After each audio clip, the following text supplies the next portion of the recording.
سیاسی منظرنامے میں سے خبر یہ ہے کہ حکومت نے انسداد الیکٹرانک جرائم ایکٹ میں مزید ترمیم کا بل قومی اسمبلی میں پیش کر دیا ہے۔ مجوزہ بل کے تحت سوشل میڈیا کو ریگولیٹ کرنے کے لیے اتھارٹی قائم کی جائے گی۔ فیک نیوز کی شکایات پر پیکا ایکٹ کے تحت جرمانے کی سزا دی جا سکے گی۔ تفصیلات اس رپورٹ میں۔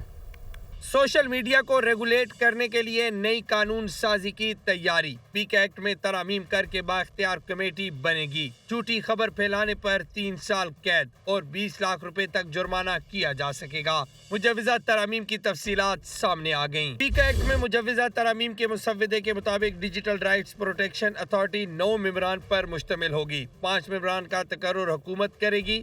صحافی، وکیل، آئی ٹی، سوشل میڈیا ماہرین بھی شامل ہوں گے۔ اتھارٹی کو ممنوعہ یا فحش مواد تک رسائی اور اسے ہٹانے کا اختیار ہوگا۔ اتھارٹی ممنوعہ مواد شیئر کرنے میں ملوث افراد کے خلاف کارروائی بھی کر سکے گی۔ مجوزہ ترامیم کے تحت سوشل میڈیا پروٹیکشن ٹرائیبیونل قائم کیا جائے گا۔ ٹرائیبیونل 90 روز میں کیس نمٹانے کا پابند ہوگا۔ ٹرائیبیونل کے فیصلے کے خلاف اپیل 60 روز میں سپریم کورٹ میں دائر کی جا سکے گی۔ ترمیم کے تحت وفاقی حکومت national cyber crime investigation agency کا قیام عمل میں لائے گی۔ ایجنسی کے قیام کے بعد FIA سائبر کرائم کے تمام دفاتر اور مقدمات ایجنسی کو منتقل ہو جائیں گے۔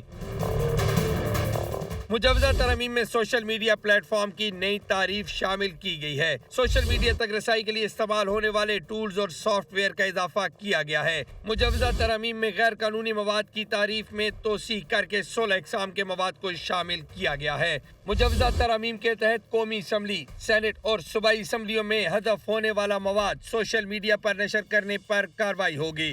چیئرمین سینٹ اور اسپیکرز کی جانب سے حذف مواد نشر کرنے پر بھی قید و جرمانہ ہوگا۔